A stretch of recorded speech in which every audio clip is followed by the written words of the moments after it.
Camera bang henu dak tisar jo la henu ya rong jo la yo la henu yo sa camera bang mimi dalo ni no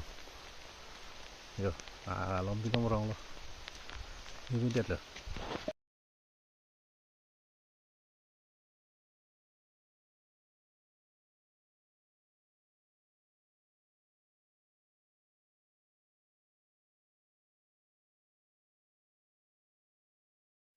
rong sa